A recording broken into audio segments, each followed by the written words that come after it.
And there I see this big guy barreling towards me, and he yells, "I can't turn!"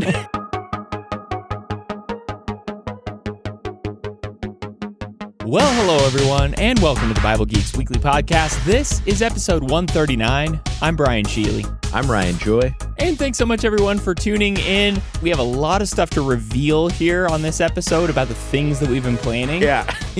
Here we go. So, I don't know if you've ever faced this. You ever have these embarrassing moments when your kids stumble across some pictures or videos of you, like back when you were a teenager? Oh, yeah. They love that stuff. It's just gold for them, I know, for sure. Yeah. I made the mistake of putting all my old VHS tapes on streaming so that my whole family could just watch them whenever they want. And I'm pretty sure that Ashlyn has memorized like all of my old VHS atrocities from over the years. Like, it's just so funny. I'll be hearing them laughing out loud in the living room. I'll walk in and I'll see it's a video of me doing dumb stuff when I was like 8 or 9 years old. Pretty embarrassing. That's awesome.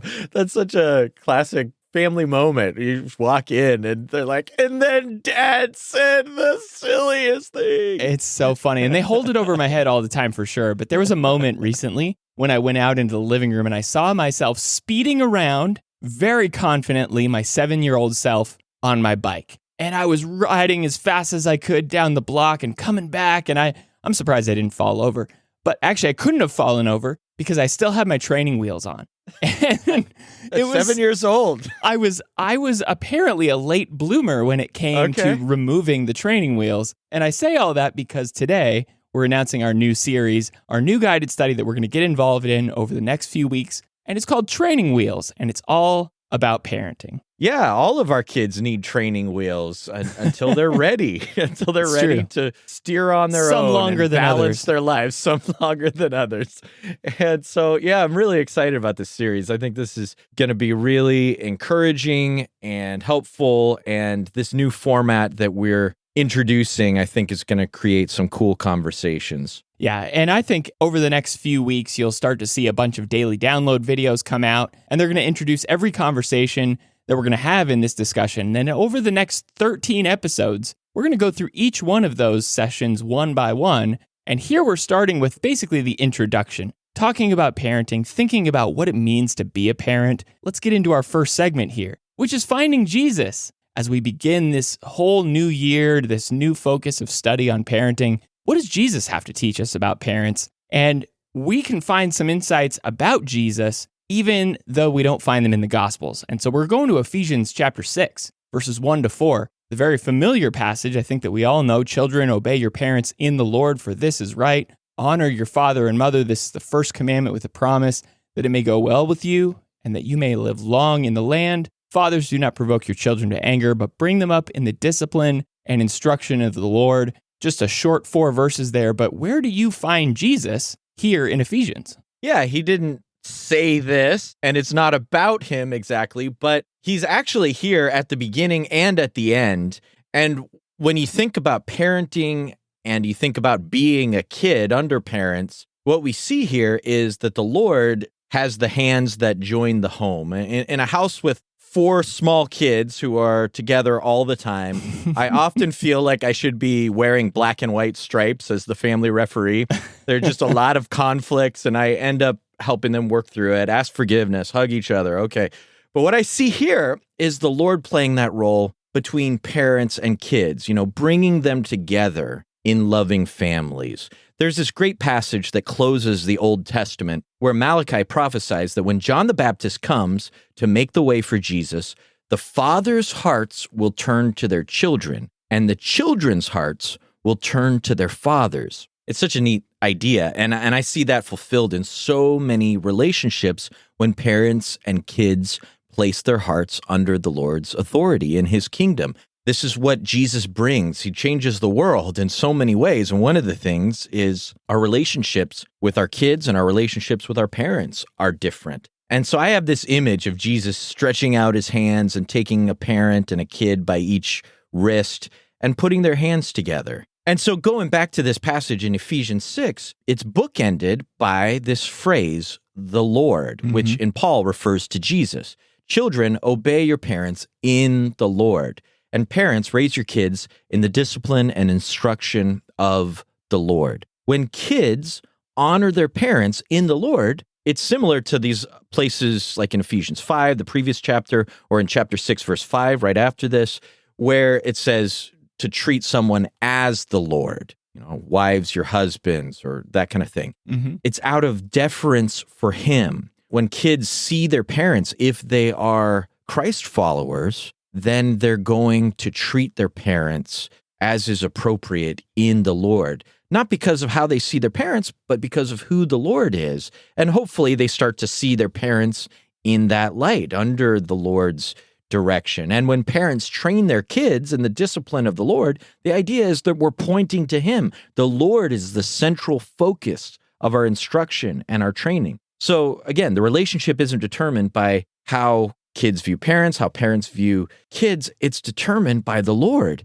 How the Lord, out of reverence for Christ, we reshape all of our relationships. And so we love our kids differently, and we honor our parents differently because of who Jesus is and what he has changed in us. I feel like that's so important as we start this out, because I heard it once said that we can have no relationships directly with anyone that haven't gone through Jesus. And, I don't know how true that is, but he colors and changes and shapes every relationship that we have. But it's because we love Christ. It's working heartily as for the Lord, right? Like it's those kinds of things. It changes everything that we do because Jesus has affected us so deeply. And of all the people really to talk about how to bring together a parent and a child, I think it should be Jesus here, because we see his obedience to his father as one of the great marks of the master. Bringing back another reference from last year, but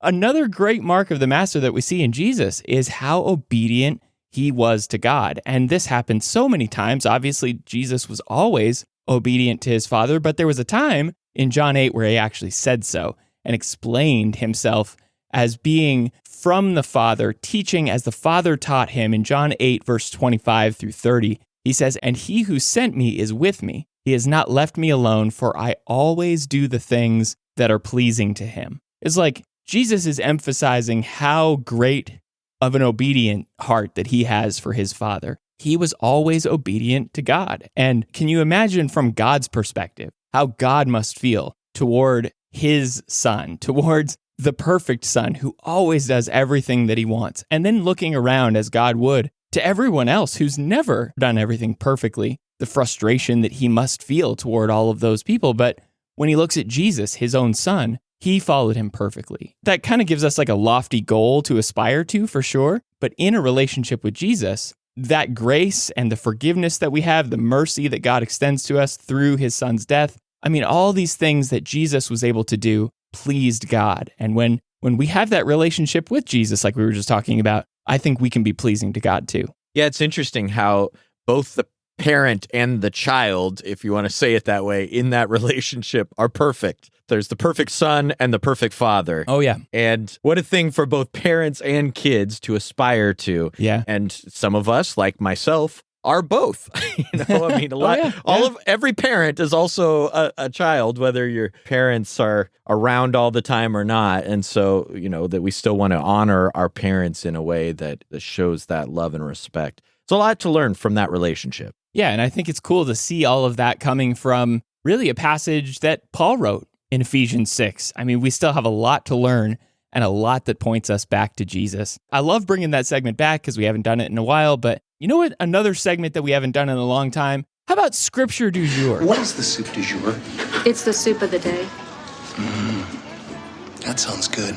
I'll have that. So we're thinking about a passage that we are considering today. Again, you go back to the wise writer in Proverbs 22, verse 6. There's this passage that Solomon wrote that says, "Train up a child in the way he should go, even when he is old, he will not depart from it." I think this is really a touchstone for this series that we're going to be doing, this Training Wheels series. I think this really is kind of the main motivation, pushing us to become better parents. Yeah, it's such a classic passage and proverb on parenting, and it sticks with us. And I think that we hold on to this idea, even though it's not a promise, it still is reassuring and so important for us to get this idea. Train up a child in the way he should go. When he's old, he won't depart from it. And the more I studied this passage last week, the more I thought about momentum. I told this story in my lesson Sunday about the first time I took my buddy Jason skiing. And he wasn't the most skilled and graceful athlete, I would say. And he's kind of a big guy. And we were at the top of a slope that was honestly way too steep for a beginner skier. But there we were. I had skied once before. He had never skied before.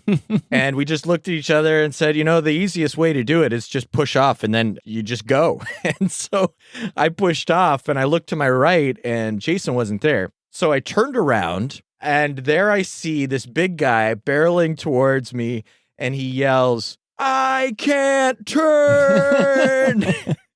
And he just slammed into me and we went tumbling down the hill together. Nice. And the point is, the direction you start going, you tend to keep going. And that's the idea, or one of the ideas, I think, in this proverb. Two fascinating insights that I learned from studying the meaning of this verse in Hebrew that both support that idea. First of all, the word train means dedicate. It's not the word you would normally think of when you think of training, like I'm going to train a soldier or train in the gym or something like that. It's the word Hanuk, and you can hear in it the word Hanukkah, which is the festival that Jews still celebrate to commemorate the rededication of the temple in the time of the Maccabees. And so it means, and this is how it's used in the Old Testament, it's the word for dedicating a house or a temple. You're inaugurating its use. You're starting off its use. Nobody's ever used it before. And you're setting it in a direction. And normally in Israel, whenever you dedicate a house, when you start using a house, it's not just like the cutting of the ribbon that we see secularly today. It was dedicating it to God. And so there's a religious context to it. So I think that's interesting because how we're starting off our kids, we're inaugurating them, we're initiating them, we're sending them off. And we want to do it in a way that gets them in a Godward direction. And that might possibly be an undertone of this word for dedicate or initiate or train. So how you start your kids off, they'll usually go momentum. And that's more than just saying, I'm going to pray for my kid in the hospital and pray that God blesses him. And now I've dedicated them to the Lord. No, this is showing them every day the right way. So training is still a really appropriate translation. But then I learned that there's this debate about how to translate this passage. The traditional way is very possible. I think it's the right way. Most versions use that. But even when you translate it the exact opposite way, the point remains the same. And I think that's interesting. So the debate comes from the fact that the word should isn't in the text. It's literally, train up a child in his way. Yeah, the Christian Standard says start a youth out on his way. Yeah, on his way. And that could be the idea. Start a youth out is a good translation also for dedicate or initiate or train. So that's a good translation there. But this could mean teach him the Lord's way, but do it in a way that fits the child. Some Hebrew scholars say that's what it means, in a way that fits this particular child. Every kid needs different kinds of training. But it could also be a warning, and this is how some Hebrew scholars take it. Train up a child in his way. When he's old, he won't depart from it. That is, start a kid off always getting his way. He'll do things his own way forever. And boy, haven't we all seen some kids grow up that way and become adults who think that way. It's like in Judges, where everyone does what's right in his own eyes. That's really good. So at first I thought, oh no, which translation is right? And then I got a little less stressed about it when I realized it's the same point either way. Train them in God's way, and they'll probably keep going that way. Train them getting their own way, and don't expect that to change either. Either way, how you train them is where they'll likely go. I was thinking about trajectory here as well. You talked about momentum, and momentum for me really is sort of that like forward movement, and trajectory is kind of like the direction that you're pointing. Yeah. I was actually thinking about how they launch rockets into space as I was reading this. All the math involved, like the bananas math that gets involved when you're trying to shoot a rocket from like somewhere in Florida all the way out to the moon. If your calculations are wrong, then the rocket's going to go this way or that way, and it's going to totally miss the moon and just head out into deep space. And, that's not where you want it to be. So you need to make sure that you've done the calculations correctly and you've accounted for all the variables and all that stuff. So thinking about raising our kids, though, I think this verse is telling us that if you get a little bit too off in one direction at the start, you're going to be way off by the time they make their way out. And like you were saying, in both kind of translations of that verse, well, either direction you go, that's going to be the way that they set out into the world. And I know for sure, like you said, this isn't a promise. Solomon isn't telling us that they'll never depart from it, nor is he saying that, if somebody had godly parents, that they're going to be a godly person, or if they had ungodly parents, that they're just doomed and destined forever never to be godly people later in life. We all know that's not the case, but as a general rule, I think we see this all the time. We call them formative years for a reason, that kids really just take on that training. They soak it up like a sponge earlier on in life, and they generally don't want to change after they grow up and get older. And I don't know, for me, it has me thinking about how moldable I am as a parent, but also as my kid is way more moldable than I am right now, probably. What am I doing to steer her in the right direction? Yeah, we've had my brother-in-law and sister-in-law, they were living with us for the last month or two, and they've just recently moved a couple hours away, but they've been this big part of our lives here recently, and he is a neuroscientist. He just got his doctorate, I think, in neuroscience, and she is a therapist, a marriage and family therapist by training. And so it's been interesting talking to them about the brain and about pattern development and behavior. And one of the things that they keep emphasizing is to work on the things that are automatic. Work on making better things automatic, because we underestimate how automatic we are sometimes.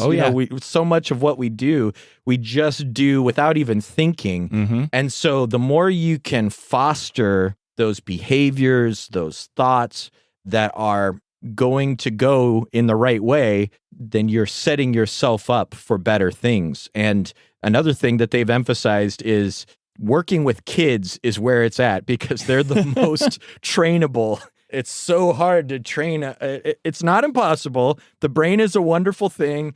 Even us old guys can still rewrite those pathways, but it is so helpful whenever we take young people and set them on a good pathway. And I'm talking about neurobiology, but it's all related, it's what we're talking about is teaching them to think about God, to pray whenever they're in trouble, to have the habit of gratitude or of kindness, or, the good things that God wants to instill in them. And the more we instill those good things in them when they're young, the harder it will be for them to go astray from it, if you want to think of it that way, or the easier it will be for them to stay on the right path. It's really Deuteronomy 6, right? Yeah. Repeat them to your children, talk about them when you sit in your house, when you walk along the road. Yeah, it's just always about reinforcing. And I think the more we can just lay down the groundwork and instill in them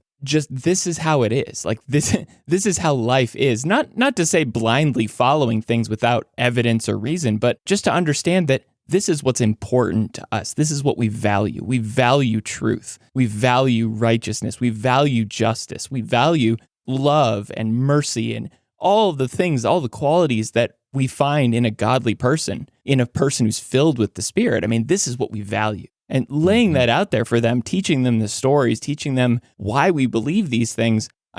It's what God has been instilling in his people all along, a love for his word, a love for a relationship with him. And it makes sense that we need to be doing that for our kids as well. And it's, by the way, it's interesting. Solomon was given this lesson in 1 Kings chapter 2 by his father as David was about to die. David is passing along really all the things that he wants from his son Solomon at the end of his life. Hopefully we're not waiting until our deathbed moments to do this. Yeah, that's the cool connection, that he's got David, and then David has Jesse going back to Boaz and Ruth and Rahab and, all of these people who sometimes it misses a generation. Sometimes it isn't always right. Where everybody's making their own choices. So there's, again, that warning in it. But this idea of setting people up to rediscover for themselves the grace and the wonder of who God is and the power of the gospel to change their lives. And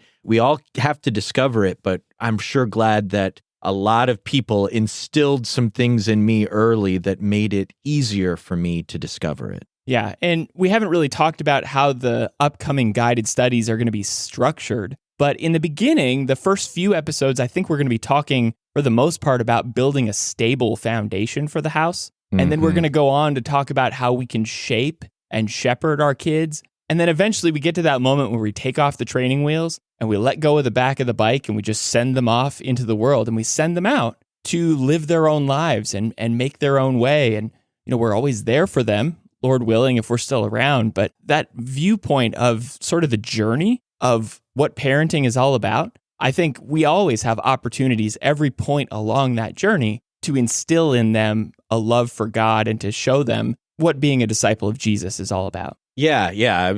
Praise God that there wasn't a moment, when they were 3 and you missed it or something. And, right? I'm just so grateful that we, keep having these moments and we recognize that it won't last forever. So you want to maximize them. But none of us, our kids or the parents, perfect like that perfect father and son partnership that we were talking about before. So we're just trying to point them to the one who hopefully they can look right through us and see Jesus and see the one who is never going to fail them, that's always going to be perfect in every way. That's good. All right, so let's move on to our last segment here on the episode, and that is our Reach Out question. Reach out and touch someone. So we're pulling this segment really right out of our Through the Week challenges that we've been doing. We enjoyed getting vulnerable, and so we're going to ask each other a spiritually focused question, just like we did back in our cross-training series. And so I think, Ryan, you've got the question for this week. Yeah, Brian, in what area of your parenting are you looking to grow? That is... we've got some work to do over the next 13 episodes. Can I say all of them? Yeah, absolutely. So again, we haven't really explained all of the various areas that we're going to be covering over the next 13 episodes, but one of them that I think is super important for me is actually one that we've just touched on fairly recently here in the episode, and that's training our kids without frustrating our kids. And I think it is really an important distinction that we need to make, as Paul was talking about there in Ephesians chapter 6, verse 4.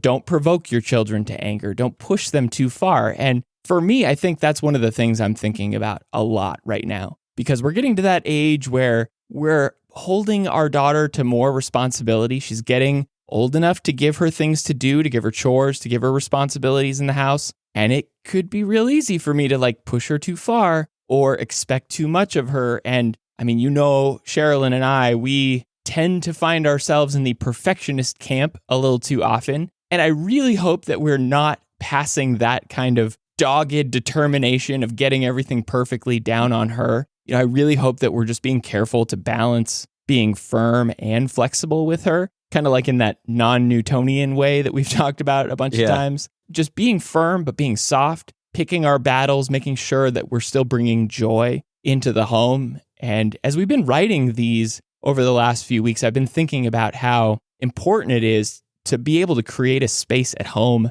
where she's able to talk about things and she's able to open up and be vulnerable and kind of take the armor off. And so building an open line of trust and communication, making sure that I'm reliable, I have integrity, she can see that she can trust me, and I can learn and grow in my trust in her. I think those are kind of the things that I've been thinking about, just areas that I can always be improving as she gets older, as I get older, as we figure this whole life thing out together, I guess. Yeah, that willingness to be firm. And sometimes you have to be hard on your kids and you're pushing them, and that's part of our job. But then we have to come back around and support them and, hey, don't get down. You're doing great. And you're lifting them up. I mean, it is a long and multifaceted process to For sure. develop people. We're playing a lot of jobs. We're wearing a lot of hats. And well, you got your referee's hat on over there. I've got right. I've got my therapist hat on over here for sure. Yeah. Yeah, I really like that. I really like what you're talking about. I think that's really important for Adrian and I to think about also.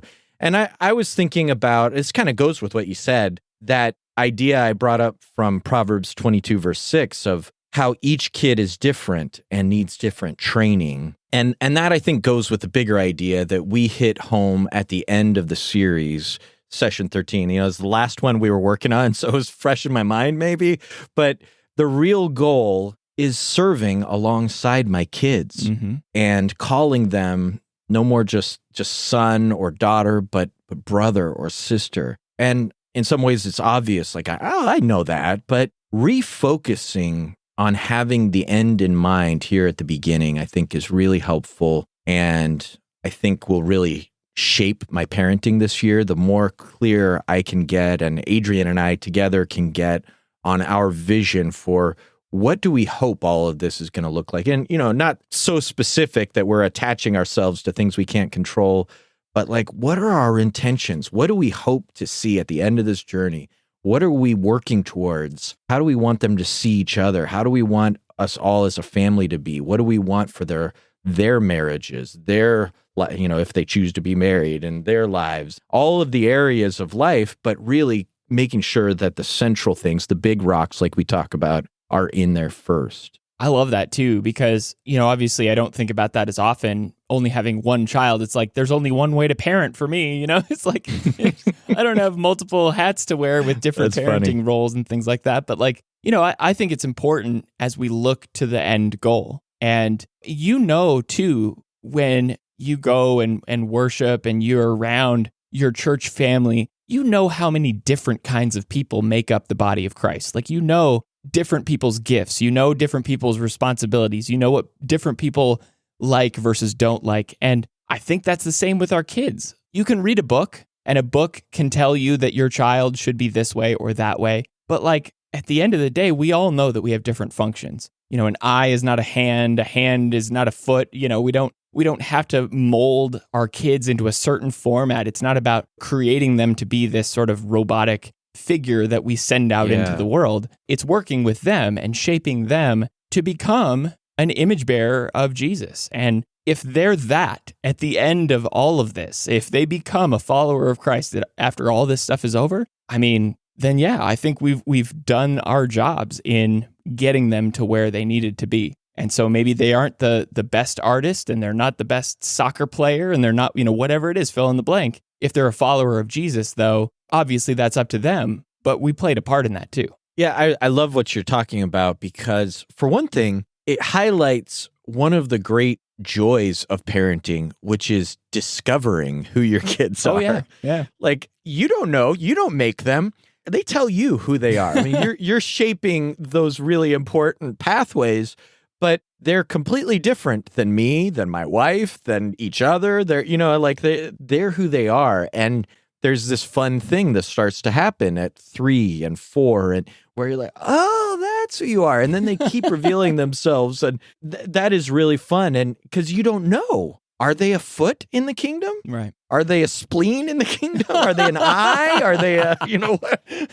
I'm pretty sure the spleen was not mentioned in those original verses, but yeah, what would we do without the spleen? It's really important to, I think, embrace that idea that you're saying, that God made them to be something that he wanted in the world. Yeah. And you don't know who that is, but he can use it to his glory. And so one of the things Adrian and I talk about a lot is we want our kids to have this sense that God has something for them, that there is a part in the kingdom that they're meant to play. God gave them gifts that they were supposed to bring to his church and to the world. And that sense of purpose, that sense that just like all of their heroes in the Bible, Asher loves David, Anna loves Esther, everybody has their own heroes, I love Barnabas.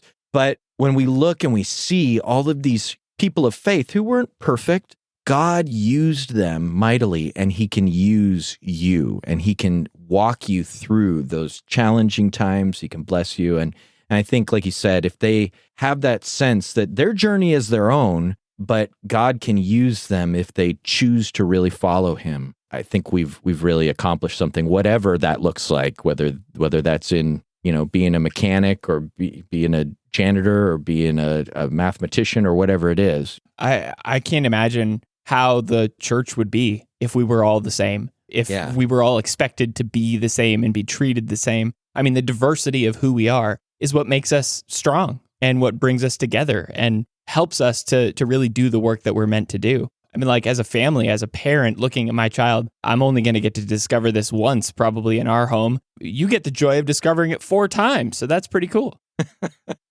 It is one of the neat things about having more than one kid. They are so different. But then you have to deal with the clash of those differences. Hold on, let me get my referee hat. Yep. But anyway, I think that's a neat discussion, neat place to bring this discussion towards its close. It's a big job that we have. Right. And I think as I'm thinking about this question of where am I looking to grow, there are so many ways. And every day there are new challenges. Every day there's new opportunities. And I'm excited about this series. Hopefully, as you all are joining along with us, maybe you're not a parent, but maybe you're an influential part in someone's life. Maybe you're a role model, a father figure maybe for somebody that's close to you. I mean, you can serve roles, you can lead in parental kinds of ways, even if you're not actually a parent. So maybe hopefully these things are still useful for you. And so let's get into our challenge here for this week. I am ready to face any challenges that might be foolish enough to face me. Yes, we are doing a challenge together this week. This week's challenge is to say a prayer for parents trying to raise the next generation. I know that almost sounds kind of like a throwaway phrase, but like this is really sincere because I think we need prayers as we as parents are struggling, especially in this day and age, to raise a new generation of people who love and follow Jesus. Yeah, it almost sounds like say a prayer because maybe they'll survive, like this desperate lost cause or something.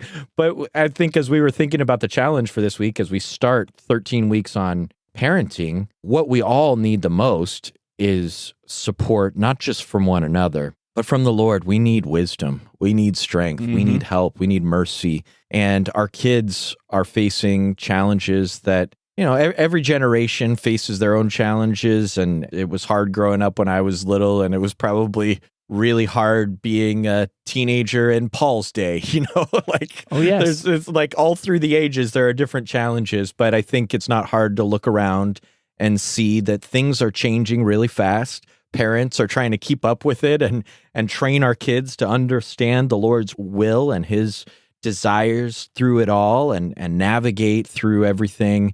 And it's so helpful for me as a parent to know that the people of God's kingdom, people all around me in the church, older people, younger people, other parents, are committed to our kids and to supporting parents as they raise them. And so I think it's an encouraging and comforting thought to me to call on a group of people to say, let's raise up our voices and ask for mercy and help for parents and for these kids that are coming up. Yeah, we certainly need it. All parents everywhere definitely need these kinds of prayers on their behalf. So getting into this study, we're going to start our very first session, this guided study session, next week on our episode as we begin this Training Wheels series. What is the first topic we're going to tackle next week? Yeah, we're laying the foundation, as I think you mentioned, this structural stability, this foundation, and we're starting with marital stability. And so as we prepare to talk about that, we want to encourage everyone to read Matthew 19, verses 6 to 9, Malachi 2, verses 14 to 16, and Ephesians 5, 22 to 33. And we're looking forward to diving in to this series, Lesson 1, and we'll use that next weekly episode as a basis or an example of the sessions, the conversations that people will be able to have once this whole thing is done and collected for them. Hopefully it'll bless the kingdom with lots of rich and fruitful conversations in his service. Yeah, absolutely. And so like Ryan mentioned, At the end of this whole series, we're going to drop a printable PDF with all the handouts that you can then take, print out for yourself, and have these conversations on your own. But don't forget to check out next week our daily download videos that start on Monday. And if you want to follow along with this Training Wheels series, you can find all these episodes and the printable guides and everything else at BibleGeeks.fm/Training Wheels. Thank you so much, everyone, for tuning in to the Bible Geeks podcast. You can find us on our website at BibleGeeks.fm. You can find show notes for this episode in your podcast player of choice or at BibleGeeks.fm/139. You can follow along with all of our guided study sessions at BibleGeeks.fm/study. And until next week, everyone, may the Lord bless you and keep you. Shalom.